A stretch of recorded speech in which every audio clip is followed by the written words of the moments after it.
Au nom du Père et du Fils et du Saint-Esprit. Amen. Le Seigneur soit avec vous. Frères et sœurs, nous célébrons le 21e dimanche du temps ordinaire à Nécé.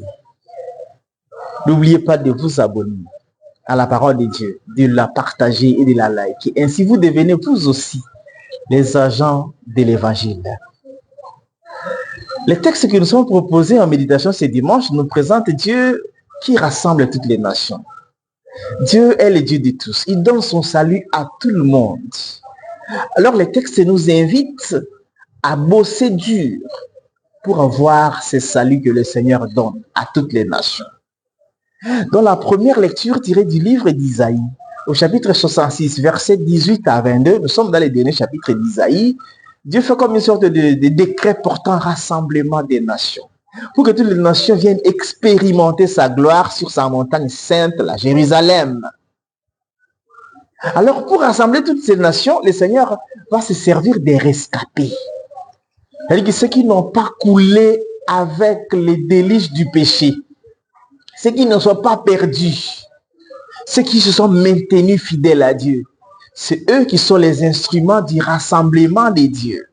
Alors, notre effort à fournir, c'est celui d'être rescapés, d'être parmi ces petits restes, si on peut aussi les appeler, ceux qui ne se perdent pas, au milieu de ces mondes en déroute, ceux qui gardent fidèles leur foi, ceux sur qui le Seigneur peut encore compter, ceux qui sont comme les signes de sa présence parmi les hommes. Que le Seigneur t'aide à faire partie du petit reste, sur qui il compte pour sauver les nations. Lui qui rassemble toutes les nations, lui qui est toujours fidèle, comme dit le psaume qui nous est proposé, les plus courts psaumes de la Bible, le psaume 116 ou 117. Alléluia et Adonai kol goyim, Shabhu kol haomim, Ki gavar aleinu, asdove emet Adonai leolam, Alléluia. On peut mémoriser ça. Louez le Seigneur tout le peuple, fêtez-le tous les pays. Son amour envers nous sommes montrés les plus forts, éternelle la fidélité du Seigneur. C'est le plus court psaume, facile à mémoriser, un psaume de rassemblement, un psaume de fidélité du Seigneur. Alors c'est Dieu qui est fidèle. Il n'est pas le Dieu d'une seule personne, mais d'une seule nation. Non, il est le Dieu de tout le monde. C'est vrai que tu pries, c'est vrai que tu enseignes, c'est vrai que tu fais des neuvaines, mais Dieu n'est pas ton Dieu à toi-même.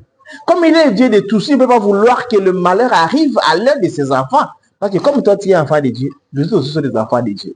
Alors il faut faire du bien à tout le monde pour que tous nous nous retrouvions sur la colline, la montagne sainte du Seigneur, les jours du salut. Et la deuxième lecture qui nous est proposée, lecture tirée de la lettre aux Hébreux au chapitre 12, versets 5 à 7, puis le verset 11 à 13, ça donne la conception spirituelle du châtiment, la conception spirituelle des épreuves. C'est en vue de notre correction, c'est pour nous améliorer, c'est pour affermir notre pas sur un sentier droit.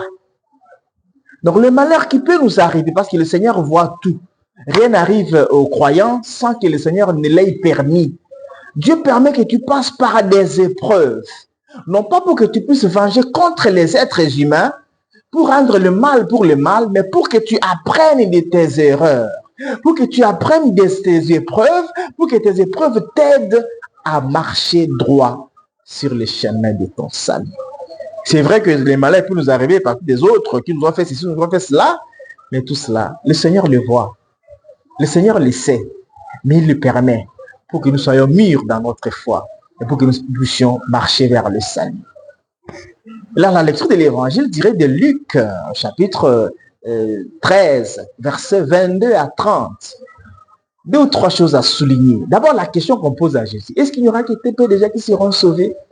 La réponse de Jésus montre que la question n'est pas bien posée. La question est mauvaise. Il n'est pas question de savoir qui seront sauvés, qui ne seront pas sauvés. Il n'est pas question de savoir le nombre de jours, même les jours du salut. Mais il est question de travailler dur. C'est pour ça que la réponse de Jésus commence directement: efforcez-vous d'entrer par la porte étroite. Il faut bosser dur pour avoir le salut. Le salut n'est pas un acquis.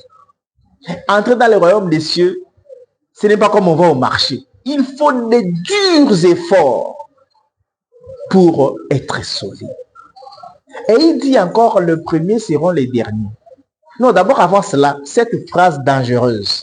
Je ne vous ai jamais connu. Ah, c'est une mauvaise phrase. Hein? Imagine tout ce que tu fais. Tu te consacres à Dieu. Tu es spécialiste des neuvaines. C'est toi qui es toujours à l'église chaque jour.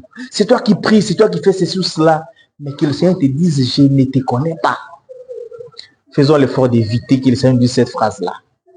Il faut fournir des efforts pour être juste. Parce qu'il dit, vous qui commettez l'injustice, et que vous qui vivez sans craindre le Seigneur. Le Seigneur nous aide à vivre dans la crainte du Seigneur pour que nous ayons le salut.